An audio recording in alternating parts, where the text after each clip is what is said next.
Morning students. जैसा कि आप जानते हैं लास्ट वीडियो में हमने आपको एग्जाम्पल नंबर 2 कराया था। आज हम एग्जाम्पल नंबर 3 के बारे में बात करते हैं चैप्टर नंबर 8 से, जो किस प्रकार है। Consider triangle ABC। एक ट्रायंगल ABC है तो कंसीडर कर रहे हैं हम राइट एंगल एट C, जो कि C पर राइट एंगल है, इन विच AB इक्वल टू 29 यूनिट्स और AB की जो लेंथ है वो 29 यूनिट्स है, BC 21 units and angle ABC equal to theta.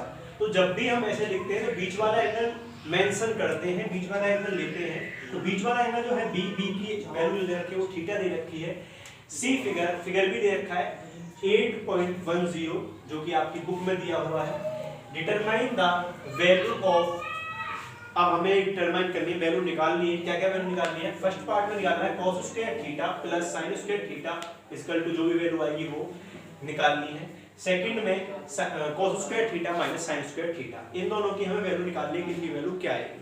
जैसा कि हम जानते हैं, हम बात कर रहे थे ट्रायंगल में साइड और एंगलों के रेशो के बारे में, रिलेशन के बारे में। तो कैसे कैसे बात कर रहे थे वो हम देखेंगे। तो हमारे देखने के लिए चलता क्या है कि हम फिर से फिगर पे देखते हैं फिगर है क्या। फिगर में दे रखा है वो दे रखा है कि जो C एंगल है वो राइट एंगल है और उसके सामने वाली साइड हमको पता है हाइपोटेनियस होती है। तो ये हाइपोटेनियस की जो लेंथ दे रखी है वो 29 दे रखी है। ऐसे ही हमको पता है कि ये एंगल थीटा की बात कर रहा है इसमें क्वेश्चन में, थीटा के लिए वैल्यू निकालनी है। तो थीटा के साथ वाली जो साइड होगी वो बेस होगी और बेस की वैल्यू यहाँ पर दे रखी है 21। इसके साथ साथ जो इसके सामने वाली साइड होगी, जिस एंगल की बात करते हैं उसके सामने वाली जो साइड होती है वो परपेंडिकुलर होती है, जो कि यहाँ पर हमारे पास नहीं है, जो कि हमको निकालनी है। इसके द्वारा हम क्वेश्चन आगे बढ़ाएंगे। सबसे पहले हम क्या करते हैं, सॉल्व में लिखते हैं। सॉल्व में हम सबसे पहले परपेंडिकुलर निकालेंगे, उसके बाद कुछ करेंगे। परपेंडिकुलर कैसे निकालेंगे? वी हैव, हमको पता है परपेंडिकुलर कैसे निकालें। जब किसी ट्रायंगल की, जब किसी राइट एंगल ट्रायंगल की दो साइड दी हुई हो, तीसरी साइड हमें निकालनी हो, तो हम हमेशा ही पाइथागोरस थ्योरम यूज करते हैं, जो कि कुछ इस प्रकार है। h square equal to t square plus b square by p, Pythagoras theorem के द्वारा हम पाइथागोरस थ्योरम लगाएंगे। तो जो हाइपोटेनियस है वो हमें दे रखी है 29, तो 29 का स्क्वायर इक्वल टू, परपेंडिकुलर हमारे पास नहीं है तो परपेंडिकुलर का स्क्वायर प्लस बेस हमें दिया हुआ है 21, तो 21 का स्क्वायर। जब हम 29 का स्क्वायर करते हैं तो 841 आता है इक्वल टू p स्क्वायर, और जब हम 41 का स्क्वायर करते हैं, 21 का स्क्वायर करते हैं तो ये हमारा 441 आता है। क्योंकि हमको परपेंडिकुलर की वैल्यू निकालनी है तो परपेंडिकुलर हम एक तरफ रखेंगे, बाकी वैल्यू को एक तरफ ले जाएंगे। जब हम इसको इधर लेके जाएंगे तो ये 841 में से 441 को सब्ट्रैक्ट करेंगे। सब्ट्रैक्ट करने पर p स्क्वायर, परपेंडिकुलर का स्क्वायर इक्वल टू 400 आएगा। जब इसको इसमें सब्ट्रैक्ट करेंगे 400 आएगा, स्क्वायर हटाएंगे तो 400 पर रूट लगाएंगे और 400 का स्क्वायर रूट लेंगे तो स्क्वायर रूट जो होता है 400 का वो 20 होता है। तो यहाँ पर हमारे पास परपेंडिकुलर की जो वैल्यू आती है वो 20 आती है। उसी प्रकार अब हमने जब तीनों साइड हमारे पास है तो जैसा हम करते आए हैं वैसा ही पार्टों की वैल्यू निकालेंगे। सबसे पहले फर्स्ट पार्ट, सबसे पहले फर्स्ट पार्ट में है क्या, cos square theta plus sin square theta. देखो cos भी चाहिए आपको, sin भी चाहिए, तो आप निकालेंगे पहले cos थीटा की वैल्यू। तो cos थीटा की वैल्यू कहां से निकालेंगे? पंडित बद्री प्रसाद हर बोले। तो cos क्लॉकवाइज जैसा कि आपको बता रखा है, तो यहां पर पहली वैल्यू जो होगी वो साइन की होगी, दूसरी वैल्यू जो होगी वो cos की होगी। तो जो cos की वैल्यू होगी वो b/h होगी। उसी प्रकार हमको साइन भी चाहिए, तो sin थीटा इक्वल टू जो होगा वो p/h होगा, p/h होगा।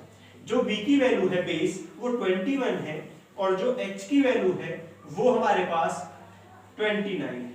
उसी प्रकार जो यहाँ पर परपेंडिकुलर है वो हमारे पास 20 है और जो हाइपोटेनियस है वो 29। इन दोनों वैल्यूओं को हम यहाँ पर पुट करेंगे जो हमें निकालना है।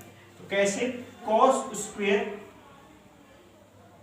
Theta plus sine square theta is equal to cos theta की जो वैल्यू है वो 21/29 है, क्योंकि इसका स्क्वायर है तो इसका भी स्क्वायर करेंगे, प्लस क्योंकि साइन स्क्वायर है तो इसका भी स्क्वायर करेंगे 20/29 का स्क्वायर। जब हम ये काम करते हैं तो 21 का स्क्वायर 441 आता है और इसका स्क्वायर 841 आता है।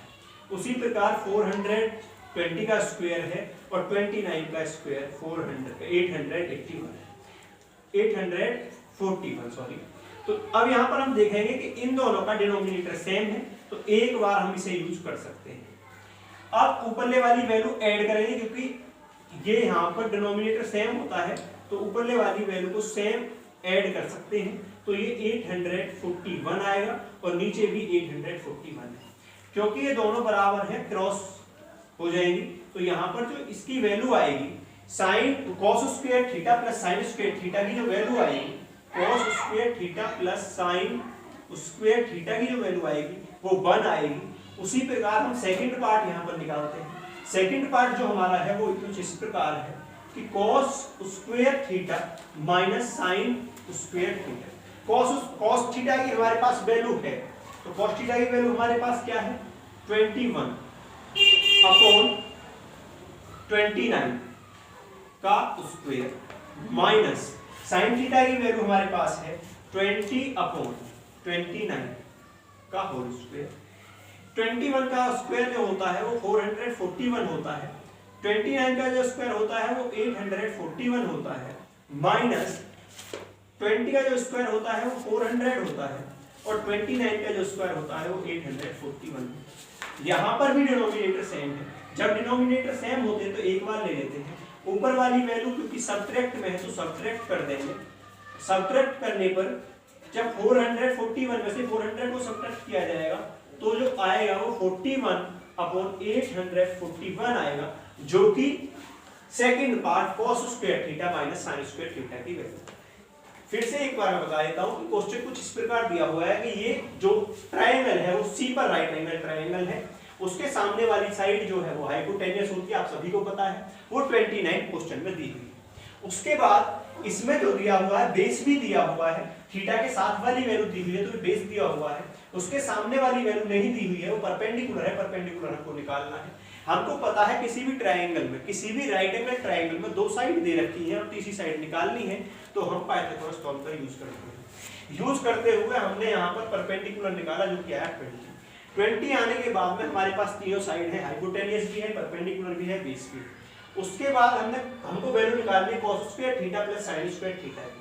तो हमने क्या करा, यहाँ से पंडित बद्री प्रसाद हर बोले से cos थीटा की वैल्यू निकाली है, फिर sin थीटा की वैल्यू निकाली है। दोनों वैल्यूओं को यहाँ पर पुट करा है, क्योंकि यहाँ पर स्क्वायर है तो वैल्यूओं का भी स्क्वायर करा है, जो कि 21 का स्क्वायर 441 है और 29 का स्क्वायर 841 है, प्लस 20 का स्क्वायर 400 है, 29 का स्क्वायर 841 है। दोनों का जो बेस है, दोनों का जो डिनोमिनेटर है वो सेम है, तो एक बार लिख लेंगे क्योंकि ये ऐड में है, दोनों को ऐड कर देंगे। ऐड होने के बाद में ये भी 441 आएगा और ये भी 441 है, दोनों क्रॉस हो जाएंगे, 1 टाइम्स कट जाएंगे, तो ये इनकी इसकी जो वैल्यू आएगी वो 1 आएगी। पहला आंसर 1 होगा। दूसरा जो है वो second part cos square theta minus sin square theta है, जिसकी वैल्यू हमको पता है, यहीं से cos थीटा की वैल्यू ये है और sin थीटा की वैल्यू ये है। फिर से स्क्वायर करा, फिर सब्ट्रैक्ट है तो सब्ट्रैक्ट करा, सब्ट्रैक्ट करने पर 41/841 आया। Thank you so much, like and subscribe.